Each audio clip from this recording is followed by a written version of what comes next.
Muy buenas a todos y bienvenidos a este primer capítulo de La llamada de Cthulhu de H.P. Lovecraft. Espero que estén pasando muy buen día, noche, tarde, mañana, lo que sea. Y vamos a ver de qué trata La llamada de Cthulhu. Es famosa para el quien quiera, le gusta el terror cósmico, pero a mí lo ignoro totalmente de lo que es H.P. Lovecraft. O sea, me enteré de su nombre en una sala de roleo que me dijeron, sí, por allá hacemos la llamada de Cthulhu de H.P. Lovecraft. Dije, no, voy a hacer Harry Potter. Me fui a hacer Hogwarts. Y dije, ¿qué es H.P. Lovecraft? Y después me puse a investigar y resulta que es un ¿cómo es? Un escritor de historias de terror cósmica. También divagandas, divagas muchas películas muy piola que, bueno, vi películas, ¿no? Pero este sería el primer libro que voy a leer de él. Y ya tengo bajado toda la saga de libros que son, sin mentirles, un segundo, son libros. Tengo todo acá guardado. Lovecraft, son 26 libros, que son, creo que son todos los libros que tiene.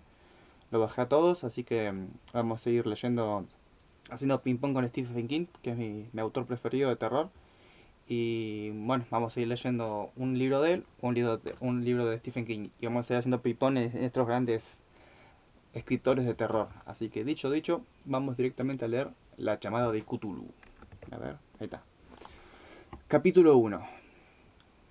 No hay en el mundo fortuna mayor, creo, que en la incapacidad de la mente humana para relacionar entre sí todo lo que hay en ella.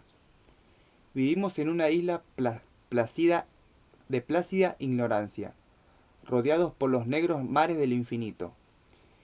Y no es nuestro destino emprender largos viajes. Las ciencias, que siguen sus caminos propios, no han causado mucho daño hasta ahora. Pero algún día la unión de esos disociados conocimientos nos abrirá a la realidad y a la endeble posición que ella ocupamos, que en ella ocupamos. Perspectivas tan terribles que enloqueceremos. Se me movió.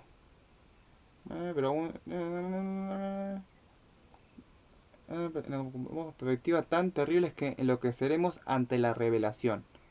O huiremos de esa funesta luz, refugiándonos en la seguridad y la paz de una nueva edad de las tinieblas. Algunos teósofos han sospechado la majestuosa grandeza del siglo cósmico del que nuestro mundo y nuestra raza no son más que fugaces incidentes. Han señalado extrañas supervivencias en términos que nos helarían la sangre, si no estuviesen disfrazados por un blando optimismo. Pero no son ellos los que me han dado la fugaz visión de esos dones prohibidos, que me estremecen cuando pienso en ellos, y me enloquecen cuando sueño con ellos. Esa visión, como toda temible visión de la verdad, surgió de una unión casual de elementos diversos, en este caso, el artículo de un viejo periódico y las notas de un profesor ya fallecido. Espero que ningún otro logre llegar a cabo esta unión. Yo, por cierto, sí vivo. No añadiré voluntariamente un solo eslabón a tan espantosa cadena. Creo, por otra parte, que el profesor había decidido también no revelar lo que sabía, y que si no hubiera muerto repentinamente hubiera destruido sus notas. Habla muy bien, ¿eh? Tuve por primera vez conocimiento de este asunto en el invierno de 1926-1927, a la muerte de mi tío abuelo, George Gamble, Ángel, profesor honorario de lenguas semíticas de la Universidad de Brown, Providencia, Rhode Island.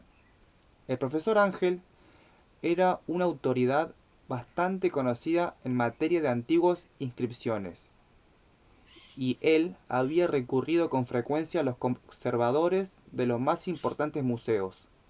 Muchos deben por tanto recordar desaparición, acaecida a la edad de 92 años. Las oscuras razones de su muerte aumentaron aún más el interés local.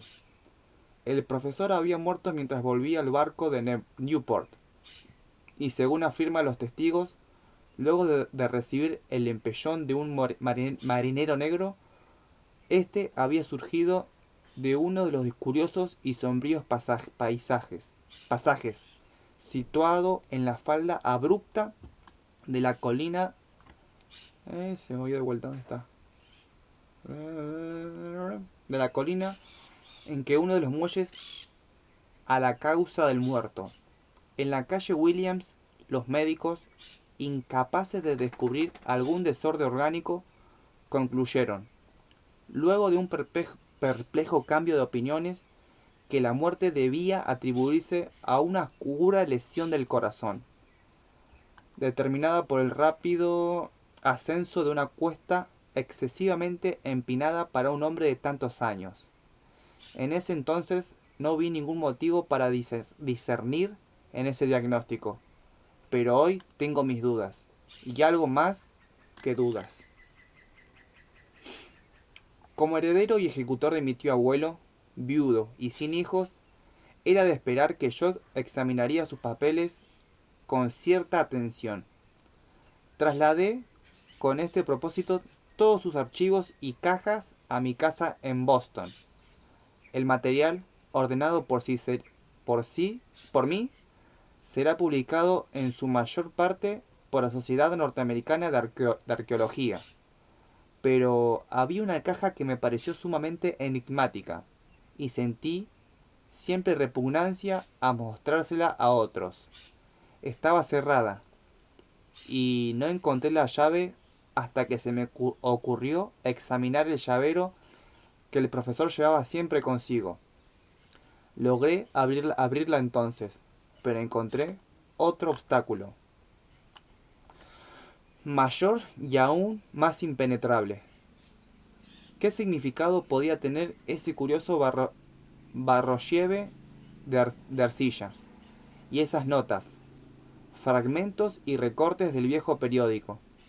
Se había convertido mi tío en sus últimos años en un devoto de las más superficiales imposturas. Resolví buscar al excéntrico escultor que había alterado la paz mental del anciano. El bajorrelieve era un rectángulo tosco, de 2 centímetros de espesor y de unos 30 a 40 centímetros cuadrados de superficie. Indudablemente del origen moderno, los dibujos, sin embargo, no eran nada modernos, ni por una atmósfera ni por su sugestión, pues aunque la rareza del cubierto y el futurismo sean numerosas y extravagantes, no suele reproducir esa críptica regularidad de la escritura prehistórica. Y la mayor parte de los dibujos parecía ser ciertamente alguna especie de escritura. A pesar de mi familiaridad con los papeles y colecciones de mi tío, no logré identificarlo, ni sospechar ni siquiera alguna remota relación. Sobre esos supuestos jeroglíficos había una figura de carácter evidentemente representativo, aunque la ejecución impresionista impedía comprender su naturaleza. Parecía una especie de monstruo, o el símbolo de un monstruo, o una forma que solo una fantasía enfermiza hubiese podido concebir. Sí, digo que mi imaginación, algo extravagante, se representó a la vez un pulpo, un dragón y la caricatura de un ser humano. No traicionaré el espíritu del dibujo. Sobre un cuerpo escamoso y grotesco, provisto de alas rudimentarias, se alzaba una cabeza pulposa y corona de tentáculos, pero era en contorno general lo que hacía más particularmente horrible. Detrás de la figura se embosaba una arquitectura ciclopea. Las notas que acompañaban a este curioso objeto, además de sus recortes de periódico, había sido escrito por el profesor mismo, y no tenían pretensiones literarias. El documento, en apariencia más importante, estaba encabezado por las palabras "El culto de Cthulhu", escritas cuidadosamente en caracteres de imprenta para evitar todo el error en la lectura de un nombre tan desconocido. El manuscrito se dividía en dos secciones. La primera tenía el siguiente título: 1925, Sueño y obra onírica de H. A. Wilcox, calle Thomas 7, Providence, RI. Y la segunda, Informe del inspector John R. Legrace, calle Bienville, 121, Nueva Orleans, a la Sociedad Norteamericana de Arqueología, 1928. Nota del mismo y del profesor Whip. Las otras notas manuscritas eran todas muy breves, relatos de sueños curiosos de diferentes personas, o citas de libros y revistas teosóficos, principalmente la Antántida y la Lemuria, perdida de W. Scott Elliot. Se me perdió vuelta. Y el resto, comentarios acerca de supervivencia de la sociedad y cultos secretos, con referencia a pasajes de tratados mitológicos y antropológicos, como la rama dorada de Fraser y el culto de las brujas en Europa occidental de la señorita Murray. Los recortes de periódicos aludían principalmente al caso de alienación mental y a crisis de demencia colectiva de la primavera de 1925. La primera parte del manuscrito principal relataba una historia muy curiosa. Parece que el 1 de marzo de 1925, un joven delgado, moreno, de aspecto neurótico y presa de gran excitación, había visitado al profesor Ángel con el singular bajorrelieve de la arcilla, entonces todavía fresco y húmedo en su tarjeta. Se leía el nombre de Henry Anthony Wilcox, y mi tío había reconocido que él, al hijo menor de una excelente familia, con la que estaba ligeramente relacionado Wilcox, que desde hacía un tiempo estudiaba dibujo en la Escuela Bella Artes de Rhode Island, y que vivía en el Hotel Fleur de Lis, muy cerca de esta institución. Era un joven precoz de genio indudable, pero muy excéntrico. Desde su infancia había llamado la atención por las historias y sueños extraños que se complacía al relatar. Se denominaba a sí mismo físicamente hipersensitivo, pero la gente seria de la vieja ciudad comercial lo consideraba simplemente raro.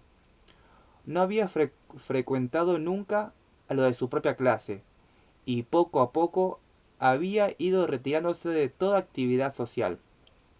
Actualmente solo era conocido por algunos estetas de otras ciudades. La Asociación Artística de Providence, deseosa de preservar su conservadorismo, lo había desahuciado. En aquella visita, decía el manuscrito, el escultor había pedido bruscamente la ayuda de los conocimientos arqueológicos de su huésped para identificar los jeroglíficos. El joven hablaba de un modo pomposo y descuidado que impedía simpatizar con él. Mi tío le respondió con sequedad, pues la evidente edad de la tableta excluía toda posible relación con la ciencia arqueológica.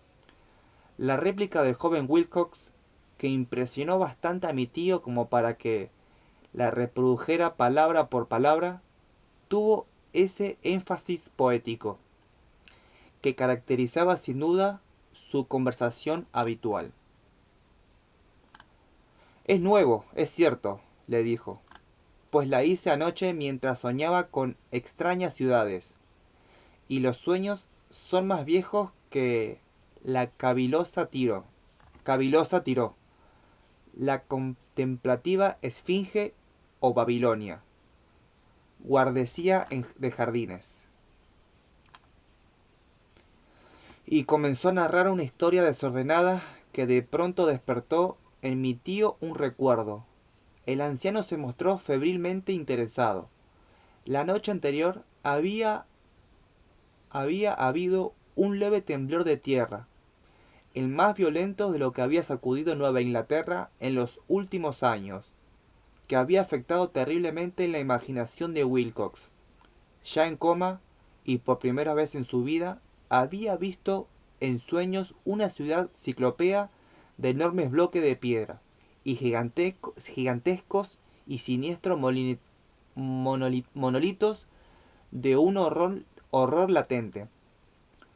Una exudaban un limo verdoso, muros y pilares estaban cubiertos de jeroglíficos y de las profundidades de la tierra, de algún punto indeterminado, venía una voz que no era una voz, sino más bien una sensación confusa que sólo la fantasía podía traducir en esta unión de letras casi imposible. Cthulhu Ftag. Es lo que yo pronuncio así porque, bueno, es jeroglífico. Esta mezcla de letras fue la llave del recuerdo que excitó y perturbó al profesor Ángel. Interrogó al escultor con minuciosidad científica y estudió con intensidad casi frenética el bajo relieve que el joven había estado esculpiendo en sueños. Vestido solo con su ropa de dormir y temblando de frío, mi tío culpó a su avanzada edad. Dijo Wilcox más tarde, el no reconocer con rapidez los jeroglíficos y el dibujo. Muchas de sus preguntas le parecían un poco fuera de lugar a su visitante, especialmente aquellas que trataban de relacionar entre últimos con sociedades y cultos extraños. Y Wilcox no pudo entender por qué mi tío le prometió repetidamente guardar silencio si admitía ser miembro de una de las tan innumerables sectas paganas o místicas. Cuando el profesor quedó al fin convencido de que Wilcox ignoraba de verdad toda doctrina o cultos secretos, le suplicó que no dejara de informarle acerca de sus sueños. Este pedido de sus frutos, pues a partir de esa primera entrevista, el manuscrito mencionaba las visitas diarias del joven y la descripción del sorprendente visiones nocturnas cuyo tema principal era siempre una construcción ciclopea de piedras, húmedas y oscuras, y una voz o inteligencia subterránea que gritaba una y otra vez, en enigmáticos y sensibles impactos, algo indescriptible. Los dos sonidos que se repetían con más frecuencias eran los representados por las palabras Cthulhu y Riley. El 23 de marzo continuaba el manuscrito. Wilcox faltó a la cita. Una investigación realizada en el hotel reveló que había sido atacado por una fiebre de origen desconocido y que lo habían llevado a casa de sus padres, en la calle Waterman. Se había puesto a gritar en medio de la noche, despertando a varios artistas que vivían en el mismo hotel, y desde entonces había pasado alternativamente de la inconsciencia al delirio. Mi tío telefoneó enseguida a la familia, y desde ese momento siguió de cerca el caso, yendo a menudo a la oficina del doctor Toby, de Entire Street, médico de cabecera del joven. La mente febril de Wilcox alimentaba, aparentemente, extrañas imágenes El doctor se estremeció al recordarlas. No solo incluía una repetición de los sueños anteriores, sino también una criatura gigantesca, de varios kilómetros de altura, que caminaba o se movía pesadamente. Wilcox nunca lo describió en todos sus detalles, pero las pocas incoherentes palabras que recordaba el doctor Toby convencieron al profesor de que aquel era el monstruo que el joven había intentado representar, aunque cuando Wilcox se refería a su obra, añadió el doctor, caía enseguida, invariablemente en una especie de letargo. Cosa rara, su temperatura no estaba nunca por encima de lo normal. Sin embargo, su estado se parecía más al de una fiebre violenta que al de un desorden del cerebro. El 2 de abril, a las 3 de la tarde, la enfermedad cesó. De pronto, Wilcox se sentó en la cama, asombrado de encontrarse en la cama de sus padres, e ignorando totalmente lo que había ocurrido en sus sueños o en realidad desde el 22 de marzo. Como el médico declara que estaba curado, a los 3 días volvió a su hotel, pero ya no le fue de ninguna utilidad al profesor Ángel. Junto con su enfermedad se habían desvanecido todos aquellos sueños, y luego de oír durante una semana los relatos inútiles e irrelevantes de unas muy comunes visiones, mi tío dejó de notar los pensamientos nocturnos del artista. Aquí terminaba la primera parte del manuscrito, pero las abundantes notas invitaban de veras a la reflexión. Solo el excéntrico inveterado que informaba entonces mi filosofía puede explicar mi persistente desconfianza. Las notas describían lo que había soñado diversas personas en el mismo periodo en el que joven Wilcox había tenido sus extrañas revelaciones. Mi tío había organizado rápidamente una vasta encuesta entre casi todos aquellos a quienes podía interrogar sin parecer impertinente, pidiendo que le contaran sus sueños, y le comunicaron las fechas de todas sus visiones notables. Las relaciones habían sido variadas, pero el profesor recibió una respuesta que las que hubiese obtenido cualquier otro hombre sin la ayuda de un secretario. Aunque no conservó la correspondencia original, las notas formaban un completo y muy significante resumen. La aristocracia y los hombres de negocios, la tradicional sal de la tierra, en Nueva Inglaterra, dieron un resultado casi completamente negativo, aunque hubo algunos pocos casos de informes de impresiones nocturnas, siempre entre el 13 de marzo y el 2 de abril, periodo de delirio del joven escultor. Los hombres de ciencias no fueron tampoco muy afectados, aunque por lo menos 4 vagas descripciones sugerían la visión fugaz de extraños paisajes, y uno de ellos hablaba del temor a algo anormal. Las respuestas más pertinentes procedían de artistas y poetas, que si hubieran podido comparar sus notas, hubieran sido presas del pánico.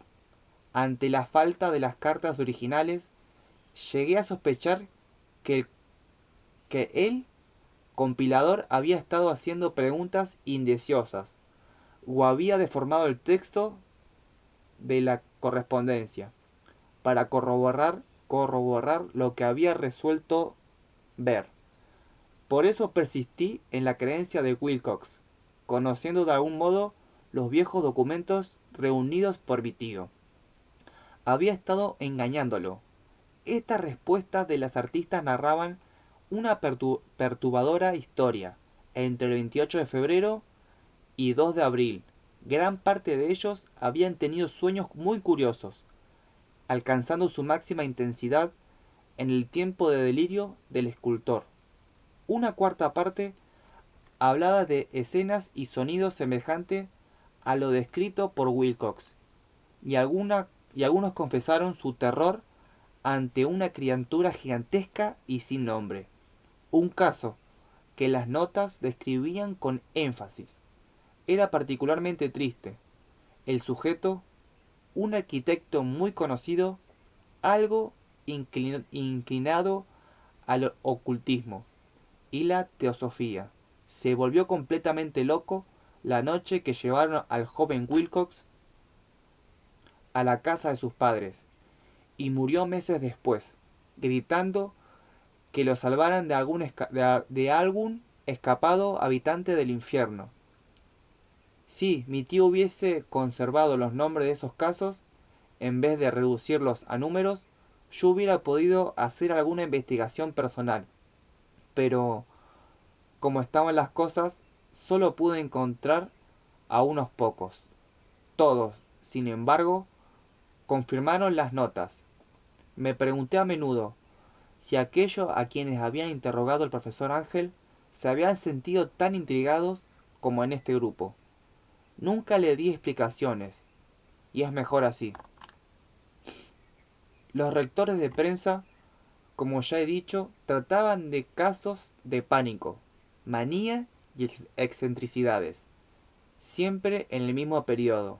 El profesor Ángel debió de haber empleado una agenda de recortes, pues el número de estos extractos eran prodigiosos, y además procedían de todos los rincones del mundo. Uno describía un suicidio nocturno en Londres. Un hombre había saltado por una ventana luego de lanzar un grito horrible. En una confusa carta al editor de un periódico sudamericano, un fanático anunciaba, apoyándose en sus visiones, un futuro siniestro. Un despacho de California relataba que una colonia teosófica había comenzado a usar vestiduras blancas ante la proximidad de un glorioso acontecimiento que no llegaba nunca, mientras las noticias de la India se referían cautelosamente a una seria agitación de los nativos, producida a fines de marzo. Las orgías badúes se habían multiplicado en Haití, y en África se habían hablado de unos cantos misteriosos.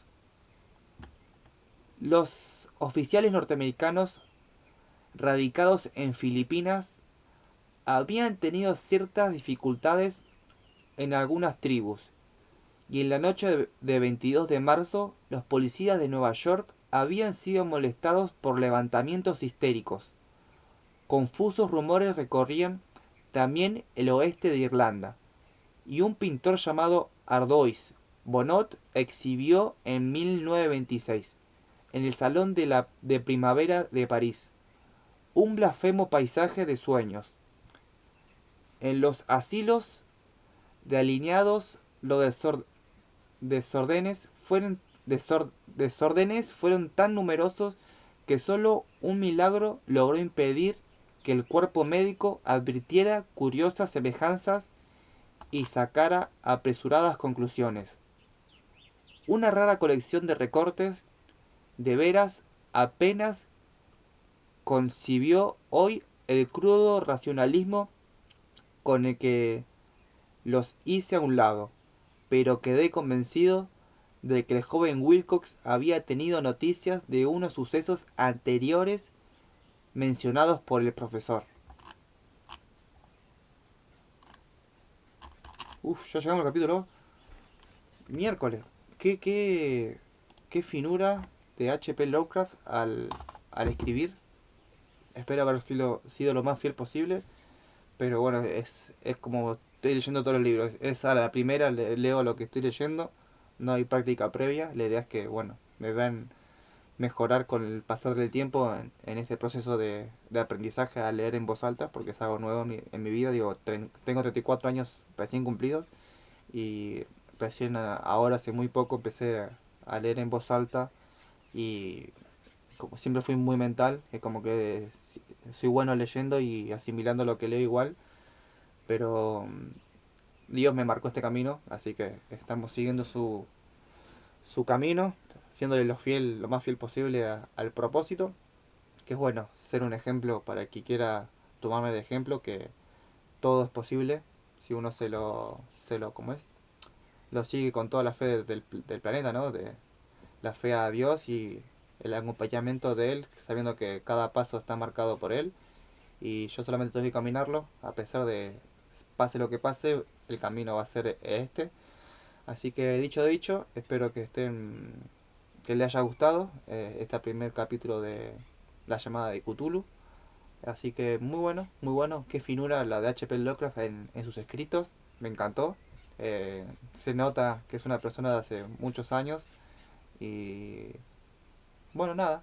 Quedé choqueado con, la, con su finura en sus letras, en sus oraciones. Me encantó, la verdad que me encantó. Así que bueno, espero que lo hayan disfrutado como yo. Espero que anden muy bien. Recuerde darle like y suscribirse por favor, que eso me ayuda un montón en este proceso. Y bueno, quedé muy asombrado por la finura de sus escrituras. Así que me está encantando hasta ahora el libro. Por lo que vemos, estamos viendo que hay la llamada a algo más allá de la comprensión humana. Así que, así como quedé choqueado como los habitantes. Así que bueno, espero verlos en el próximo capítulo y vamos a ver qué sucede en el capítulo 2 de La llamada de Cthulhu. Espero que anden muy bien.